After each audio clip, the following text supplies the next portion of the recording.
fix. Yeah, some good tunes. All right, guys. I was talking with my good buddy Matt Ladusky, one of my best friends in the world. If you guys don't know him, find him. He's on Instagram as Region Barbell. Man, I've been friends with him for, man, not 20 years, but doggone close to it. He's been highly influential on my training over the last 10 years and through a lot of tough times. He's a man of ridiculous ideas. I mean, like ridiculously good ideas. And anything you see me do with weight releasers, chances are it's been his concoction, and his way of seeing things is on a genius level in that area. He just works all the time, and I don't know, gives his ideas to me. So he and I had a discussion the other day that about my training, and you know, I'm in a rough spot as far as how everything feels and how I feel physically and mentally. I ain't gonna lie. You guys are always commenting about, you know, about me sticking through and pushing through it. You guys know how I feel inside. I mean, I don't have days, every once in a while days where I feel like giving up. I don't have a day every once in a while I feel like giving up. I have a few hours every day where I feel like giving up. And, you know, he reinforced something that, you know I told him weeks ago about myself, is I just need to do whatever is fun. You know, right now I don't have to plan and program and eat detailed or push gear, or you guys saw me in a video the other day of all the peptides that I'm taking. None of those are like to grow or to get stronger. You know, I don't have to do extreme measures to be this weak, but I can't give up and I can't stop training, even if I want to. So I don't need to do anything that isn't fun. And fun is where I started today. So I've already had a long day, been to physiotherapy, and you know, everything I do, somebody's got to drive me there. I can't see, I tripped over so many steps today, even little steps that, you know, you guys just walk over the little, you know, half-inch things. I've got to know they're there, or I'm going to fall. Crossing the street, I got to hold somebody's arm. And, you know, my wife's there to help me every step of the way. But I went to a physiotherapist today, and we're trying to push all of this swelling out of my legs. You guys know about my knee. You can still see my kneecap through the hole. You know, it's been looking at almost a year and a half, and if you're American, the hole is down to about the size of a dime, and you can still see my kneecap if I take the bandage off, clear as day. And I've got a scratch where I scratched my shin somewhere about 3 weeks ago on my right leg, and it's got what you call a weeping wound. It cries nonstop, fluid dripping out. So, you know, at night I sleep with a pillow between my legs, and the pillow is soaked every morning. Well, not every morning, 15 minutes after I lay down, just fluid just runs out. My feet are swollen, toes, and they've been that way, and nothing is going to heal until I get the fluid out. It's all the junk, the crap that's in there. So today I went to this physiotherapist, and he basically put a soft cast on all of my left foot, every single toe individually. I'll try to get video of this later, and then all the way up my foot, covering my ankle. And tomorrow I go back to have that changed and have another one added to my right one. And he said, Clint, you will not be able to put on a sock. You're going to have to wear Crocs. Try finding a pair of Crocs in a size 16 really easily, fast. And I won't be able to wear any shoes. Well, you know, the shoes that I had with me are my super wide New Balance shoes. About the only ones I can kind of get on. And I change shoes 3 or 4 times a day, so my feet are hurting really bad. I've always done that. I think it's a good idea. And so, my goodness, I came home and guess what? I've got sleeves on, I've got socks on, about to pass out. Ooh, trying not to. Trying not to, it hurts. I've got sleeves on, I've got 2 pair of socks on the right foot. I found a sock that I could get on my left foot, thanks to my buddy Hambas. He got me some socks a few years ago that were way too big this way, super fat. And now my feet are super fat, and they've never been super fat before in their life. I've always been extremely vascular, super thin foot, super muscular, and I'm not anymore. But I got out here and did a log press. It's an 8-minute time limit, as many reps as you can get in 8 minutes. Got 34 today, I think, in 8 minutes. So I'll come back next week and try to beat that. It shouldn't be too hard at all. Week after, I will probably do a 9-minute, try to get the same that I get next week. Week after that, I'll go back to a 6-minute time limit, and then I'll go from there. Or I'll do whatever the heck I want to. I'd written down that I want to do some bench press in my catapult and my F8 insert.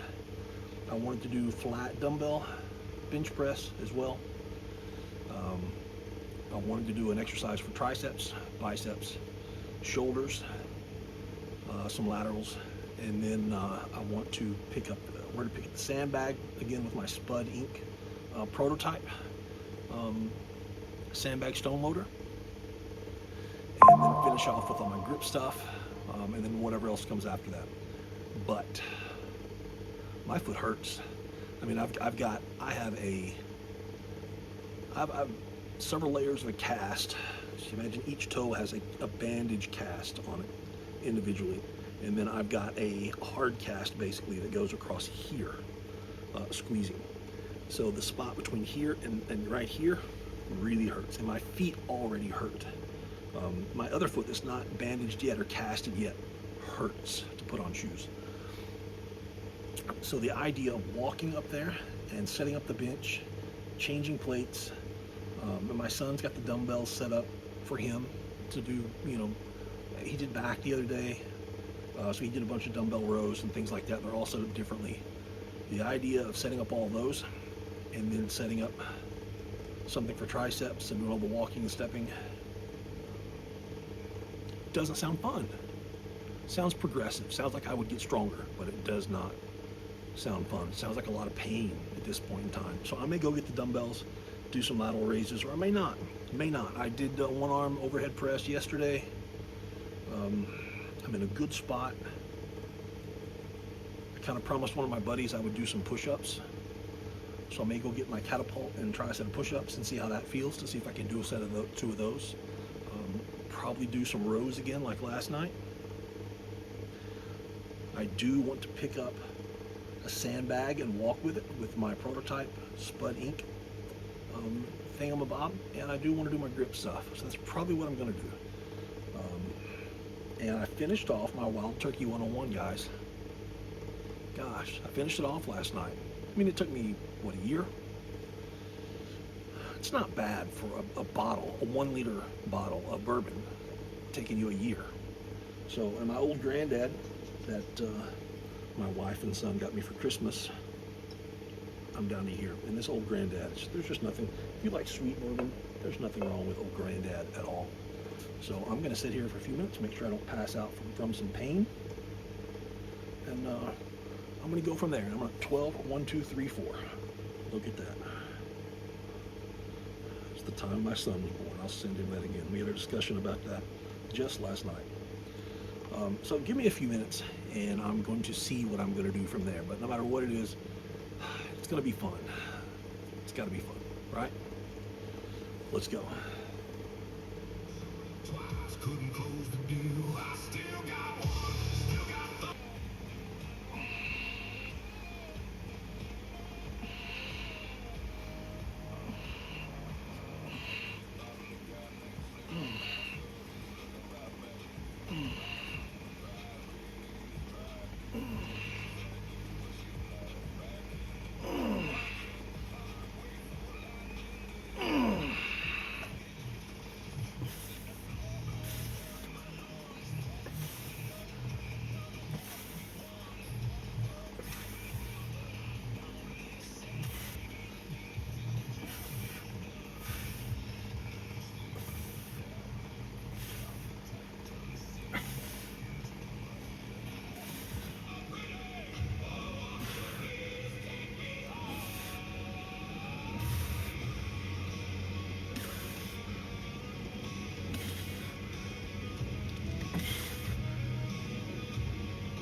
set 2 of all of this.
All right, I think everyone training for farmers or stone sandbags needs one of these. Actually, you need 2. I wish I had a second one, to be honest. What you do is you take it and you want to roll it this way. Roll the seat belt that way. So it's wanting to pull out of your hand this way. And you can do pickups with this. If you have a pair of these or anything really to do farmers with, right now it's wanting to pull out of my hand. And I can do anything, wrist curls, and it's not pulling this way, it's trying to rip it out of my hand. You can see this way. So I get it tight, let a truck go by, add a bunch of band tension, whatever you want, add a bunch of weight to this. Be careful, because pulling on that thumb is what pops that bicep. When you're picking up an atlas stone, anything that wants to pull that hand open, or you have to force that thumb to twist and turn, it's going to put stress on that bicep. But this is a great way to kind of bulletproof that a little bit, and just doing tons and tons of reps, or training for Hercules hold. This is a great way to set 2 up really, really light and improve that grip tremendously without it being hard on your knuckles. You have old arthritis, vintage knuckles. This doesn't bother that and still trains the grip. So I think everybody needs one of these. And you can go the other way as well. Roll it the other way, nice and tight. Holding it this way, and right now it's wanting to spin out of my hands that way. So if you're training for farmers and the farmers are slipping out of your hands, or sandbags or atlas stones or Hercules hold, this really, Amazon, it's a must-have tool. You want to do curls with it, you want to do rolls with it, rows. You can tighten this sucker up, add a bunch of band tension, and do rows in any direction. And it's constantly trying to pull this out of my hand, just like that. Roll it this way. Right now it's wanting to pull against my thumb tremendously. It's a great way to build that thumb strength, that bicep tendon strength, and improve your atlas stones, your sandbags, your Hercules hold. You need one of these. You need one. No joke.